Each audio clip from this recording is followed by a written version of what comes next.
Welcome back, everybody, to the Sunship Sports Channel, and welcome back to Green and Gold Till I'm Dead and Cold, and this special pregame episode forecasting the game between the Green Bay Packers and the Pittsburgh Steelers today. Before I get into that, I wanted to touch base on what we saw out of the Pack last week. Obviously, on both sides of the ball, we saw Green Bay come alive, and I have to say, I don't know what's going on, because I don't know if we beat a real team last week or if last week was just lowering the rim and dunking on the cast from The Hobbit. Because without Matt Stafford, obviously, they could not move the ball very well, even though they have a couple of great receivers over there in Los Angeles. On the defensive side of the ball, you still have to deal with Aaron Donald, but you can double team him, and then they don't have a lot of stuff outside of that. So I don't want to rain on the parade too much, but I also want to kind of temper what everybody is feeling right now.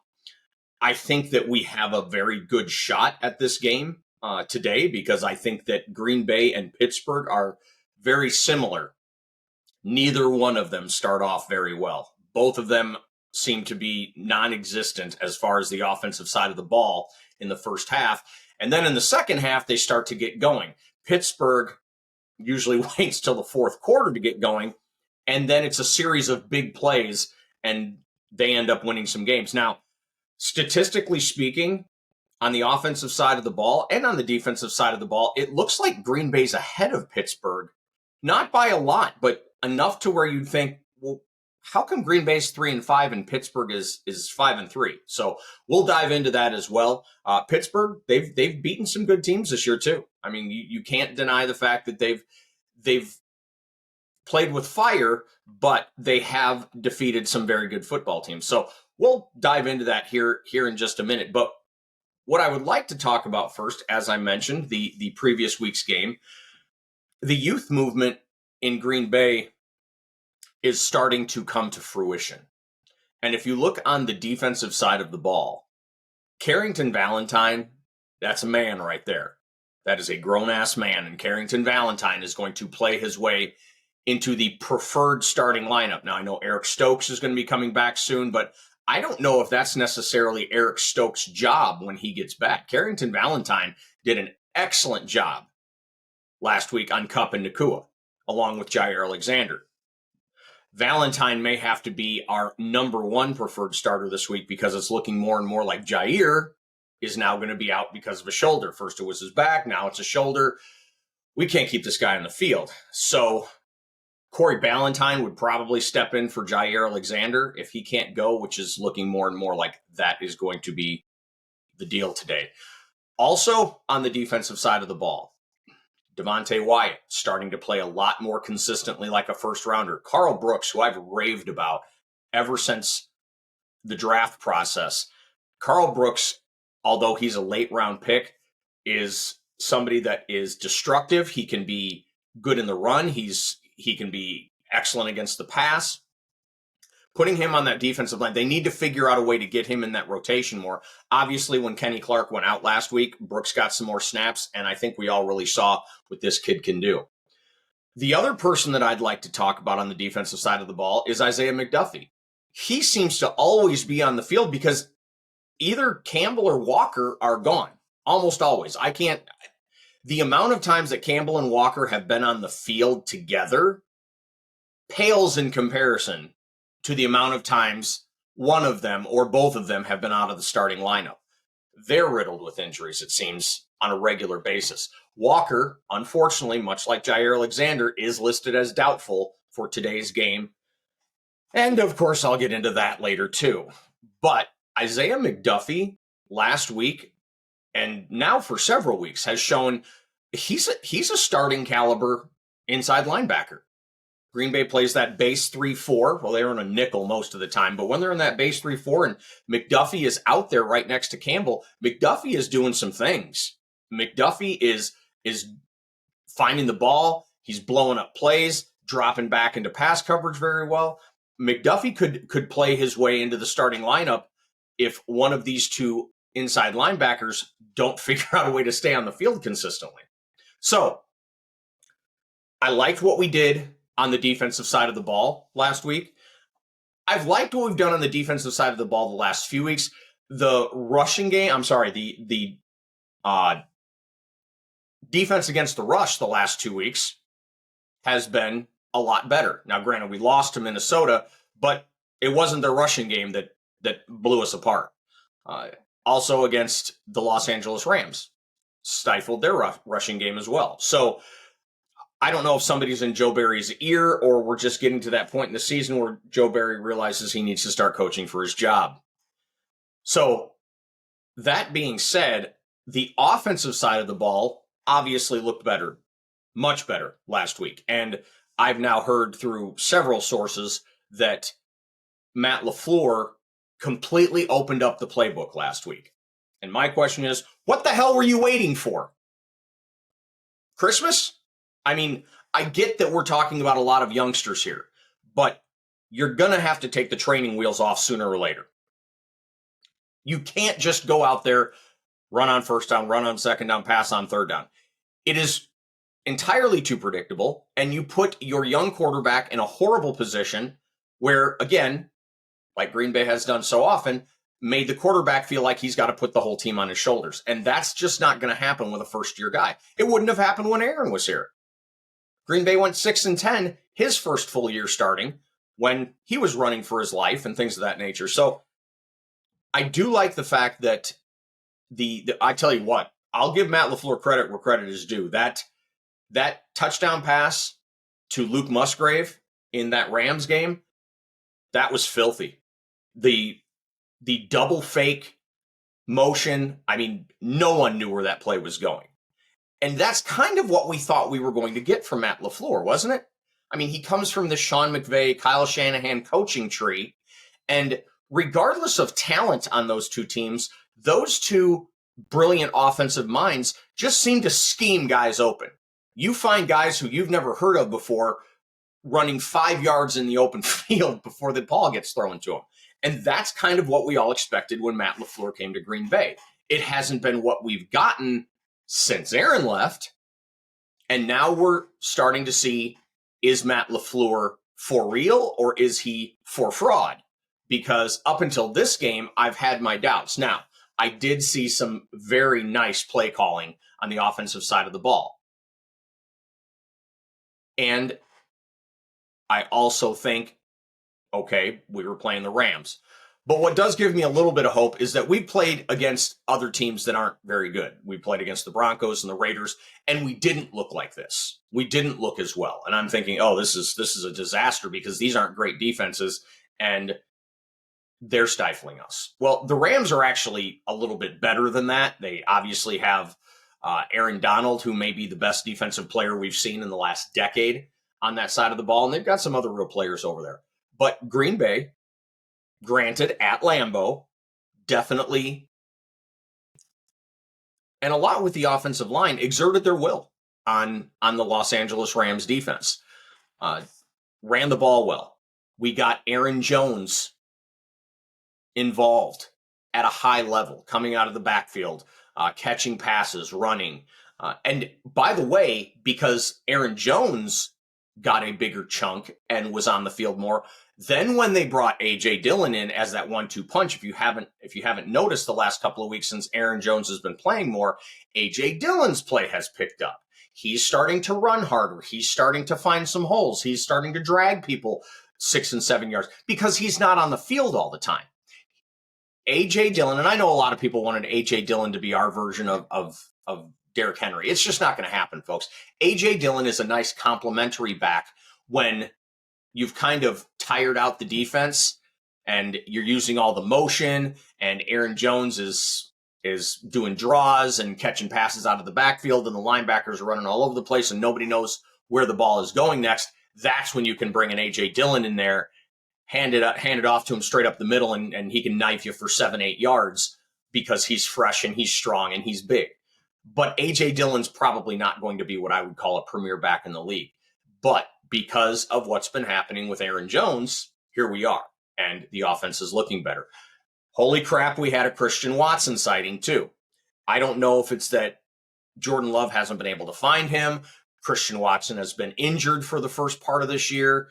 Matt LaFleur's play calling has been suspect, or a combination of all three of those. But Christian Watson has not been the Christian Watson that played the last 5 or 6 games of last year, where he really blew up on the scene and torched teams like the Cowboys and the Vikings. It seemed like nobody could guard this guy, and now we can't find him on the field. Well, he had a really nice 37-yard catch against the Rams where he just went out. It was a jump ball, and he went over people, and he grabbed it and came down injured. But it looks like he is playing. So tell you what, let's jump into that injury report a little bit, because that's going to matter, especially with two teams that are very similar. Both teams right now seem to be riding their defenses' backs. And offensively, Green Bay kind of found a little bit of a stride last week, but we'll have to see how that holds up. All right, let's look at Green Bay's injury report first. Aaron Jones, Christian Watson, they seem to be back. They're still on the injury report due to the hamstring and the back, respectively, but it looks like they're going to be fine moving forward.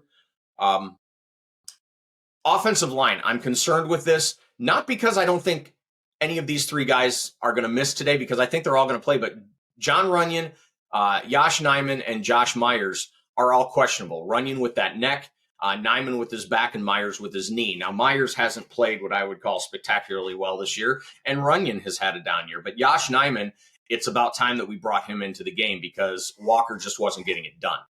So having three guys on the injury report doesn't necessarily thrill me when it comes to the offensive line, especially because they just started looking better last week. And that could have been because Nijman was out there at left tackle a good portion of the game. We also brought Sean Ryan in the game for John Runyon when Runyon went out hurt. And I tell you what, for the 7 or 8 plays that Sean Ryan was on the field, that was a dude right there. Sean Ryan, I remember drafting him out of UCLA in the 3rd round a year ago, and he plays with a nasty demeanor. And if somebody on the offensive line is going to have it, you want it to be your guards. Elgin Jenkins is the other one that obviously his play hasn't been up to standard, but he of course has been fighting back from injuries this year too. But Elgin Jenkins is the other person on our offensive line that can get mean and nasty when he wants to. And I would like to see Sean Ryan in there at right guard a lot more, because when you're trying to get that run game going, he will pancake people. He is mean, he is nasty, and he plays with that demeanor on the offensive line that seems to have been so lacking. The Packers have been this finesse team for so long. You want to see somebody just go out there and punch someone in the mouth. I mean, and that's what Sean Ryan does. So being able to, I don't know if platoon is the right word, but at least get him on the field for several snaps in the game. If John Runyon can't play, let's put it this way. If John Runyon is ruled out later on today before the game starts and he's inactive, I would not be worried with Sean Ryan picking up his snaps. I at least know Sean Ryan can block his ass off on the run. So moving on from there, what else do we have here? Jair Alexander and Quay Walker, both doubtful. So that means they're probably not going to play. So as I said, that secondary, I think we're going to have Rudy Ford back. So he'll be back there with Anthony Johnson Jr. And Jonathan Owens. But we still don't have Darnell Savage back. We are now missing both Eric Stokes and Jair Alexander, which at the beginning of the year you would have called your preferred starters. But neither one of them, it seems, are going to be playing today. Hopefully they will be healthy, or at least Jair will be healthy for the Chargers game next week. But I do like Carrington Valentine. Like I said, I think Carrington Valentine is playing himself into a starting caliber defensive back, and he's playing himself into that role quite quickly. Corey Ballantyne, Rochelle, Keyshawn Nixon at slot. They're going to have to pick up the slack today. They're going to have to pick up the slack. Now, their one saving grace is that Pittsburgh is not a juggernaut in the offense. They're not a juggernaut in the offense. All right, let's look at some of the injuries on the Pittsburgh side of the ball. Okay, Landon Roberts and Nick Herbig, two of their inside linebackers, both are limited, but it sounds like they're going to play. Now, the big news, though, and this is where it could help out the Packers offense, Montravius Adams, who's also a former Packer and now the starting nose tackle for the Steelers, which I kind of feel sorry for the Steelers because I was never a Montravius Adams fan, and he's somehow the nose tackle starter for the Steel Curtain, which makes zero sense to me whatsoever. But anyway, he's out for the game, which means that Keanu Benton, their second-round draft pick out of Wisconsin, will probably be picking up most of the snaps there at the nose tackle when they're in their base 3-4. Now, the one that really hurts is their center fielder, Minkah Fitzpatrick. Minkah Fitzpatrick is obviously one of the better players in the NFL. Just is. And Joey Porter, who's a rookie, a second-round rookie, has been playing really well at one cornerback position. They have not gotten the same out of Patrick Peterson or Chandon Sullivan.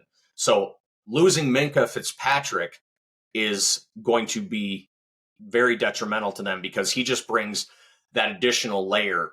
He doesn't just play center field. He goes sideline to sideline. He can tackle well.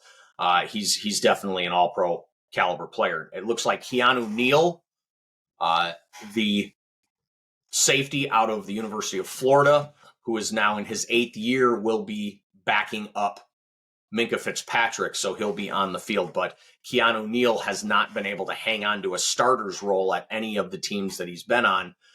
And obviously, he's not a starter here either. He plays behind Minkah. So can Jordan Love, can our receivers, as well as our tight ends, Luke Musgrave looked very good against the Rams yet again, and this offense, being led by Matt LaFleur, who's supposed to be this innovative play caller, can they take advantage of some of this stuff?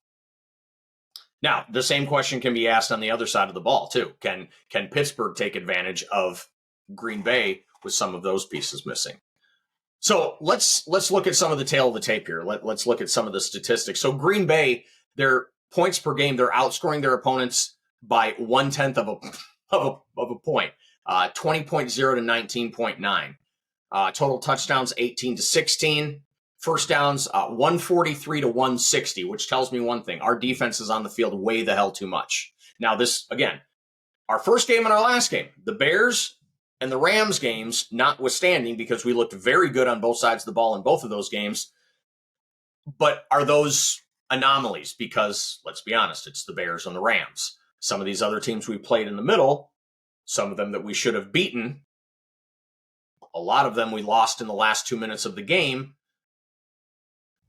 They were able to stifle the offense. And I put the majority of that on Matt LaFleur. Matt LaFleur needs to scheme these guys open. We've got talented players. I mean, obviously we saw what Christian Watson was able to do last year when Aaron Rodgers was throwing in the ball. We have Romeo Doubs, who I think is turning into a very nice receiver. Jaden Reed, the rookie, holy cow, he's had some moments this year. Luke Musgrave, same thing. If that offensive line can hold up and they find the right 5, which can be a process at times, and Matt LaFleur calls plays the way that I think that he is capable of calling them, as long as he doesn't keep the training wheels on the offense all game long, then this team can put up some points, but that's going to be completely up to them. All right, passing yardage. So Green Bay has passed for just under 1,600 yards, just a hair higher than what their opponents have passed for. So that also tells me, even though they're on the field a whole lot, our defense is doing a pretty good job. Rushing yards, we're averaging 4 yards per carry, 803 rushing yards on the season. We've given up almost 1,000 though. So that kind of, again, plays to the defense is getting tired. And what do you do with the tired defense? You run the ball, you run the rock, you burn the clock. Okay, so let's look at some of this stuff for Pittsburgh. Pittsburgh is even in a worse place. They're averaging 16.6 points a game, and their opponents are averaging 20.4. So the Steelers are averaging losing by 4 points a game, but they have a 5-3 record, and we will get into that here in a minute. First downs, 126 to 166. Their defense is on the field a lot. But when you got guys like TJ Watt and Alex Highsmith, if the other team feels like they have to pass, then the Steelers' defense is in good shape. But if teams are able to come out against Pittsburgh in their base and run the football on them, then that's going to make it a lot harder for the Steelers to win those games. Rushing, Pittsburgh has rushed for 724 yards this year with a 3.7 yard per game. That's tragically bad. Regardless what metric you're using, that's bad. Dan Moore at left tackle, I don't even know if he's a backup left tackle in this league, and they have him starting. So this is an offensive line, much like our own, that I don't think they've found their best five. You've got a couple of guys on that offensive line that I think are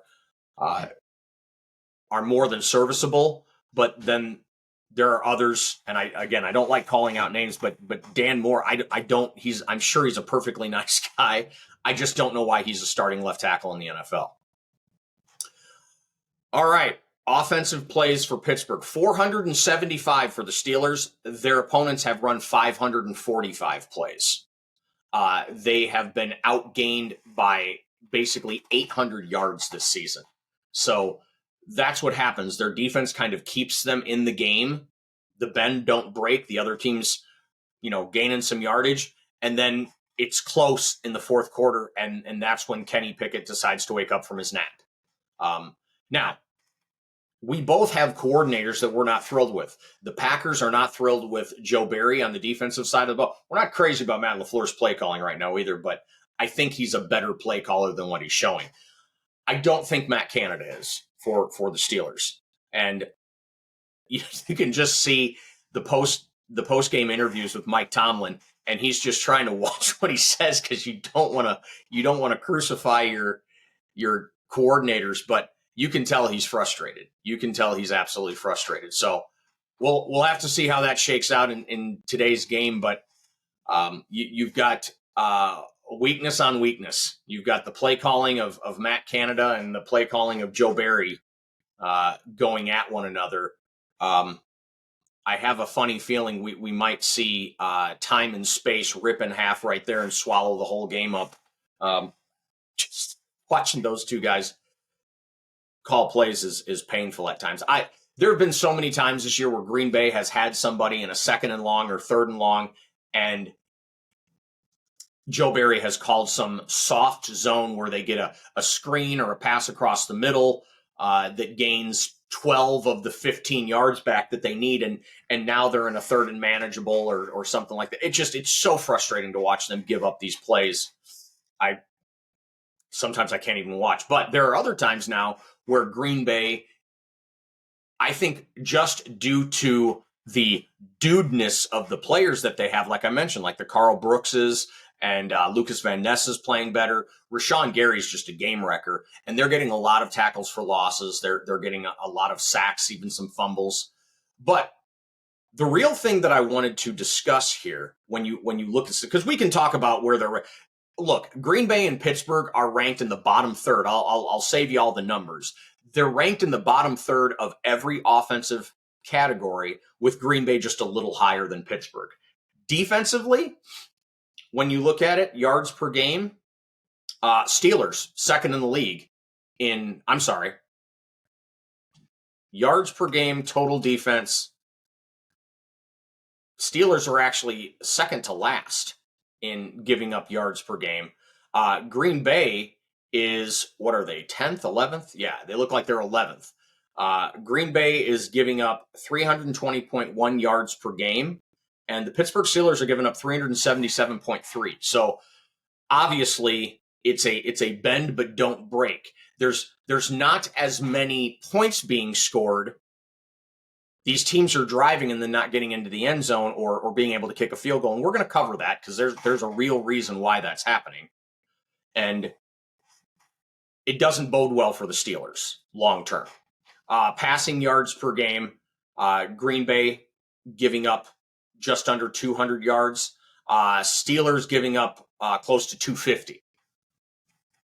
Running yards per game, defensively, Green Bay and Pittsburgh are both in the bottom third, with, again, Green Bay being a little bit better. And then points per game, Green Bay is 10th in the NFL in points per game allowed, 19.9. And the Steelers, here's what's funny. The Steelers, bad in all those defensive categories, they're 3 spots behind Green Bay. They're only giving up 20.4. Now, we wanted to talk about why that's happening. Well, the reason that's happening, quite frankly, is the turnover battle. In the turnover battle, the Pittsburgh Steelers are +8 and the Green Bay Packers are -2. That is a 10 turnover swing difference. Pittsburgh has 8 interceptions and 8 fumbles that they've taken away this year. So they have created 16 turnovers in the 8 games that they have played. So they're averaging taking the ball away from their opponents twice a game. And that's very beneficial if somebody is on your 30 or your 20-yard line, and then all of a sudden you get a strip sack, and now you have the ball. It basically negates all those yards they just gained against you. But that's playing with fire. Because if you play a team that takes care of the football, then what's your answer? Because obviously they can drive the ball on you. So Pittsburgh is depending extremely way too much on winning the turnover battle, because offensively and defensively, statistically speaking, they're just not getting the job done. They're just not getting the job done. They're having to depend on their playmakers on the defensive side of the ball, whether it be Watt, Highsmith, Fitzpatrick, who's missing this game. So we'll see some of that. We'll see what it looks like if Green Bay can protect the ball. Now, if Green Bay starts turning the ball over, it plays right into what Pittsburgh does well. So Pittsburgh, it seems, is a 3-point favorite, which I think is about right. I'll be interested to see what the final inactives are.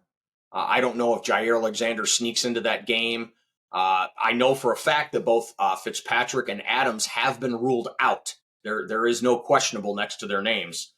But depending on who the inactives are, that could play a big role, because there are 3 questionables on Green Bay's offensive line. If they play, great. If they don't, if Josh Myers doesn't play, do you move John Runyon over to center and put Sean Ryan in the game? Do you move Zach Tom? I don't think you move Zach Tom off his tackle position. Zach Tom right now, out of offensive tackles in the NFL, I think he's rated 10th best, and that's both sides, left and right. So Zach Tom is playing his ass off right now, and I don't think we need to be moving him around because we can't find a couple of people in the middle. So if Josh Myers can't play, I think we move John Runyon over to center where he has taken some snaps, at least in practice he has, and you bring in Sean Ryan at right guard.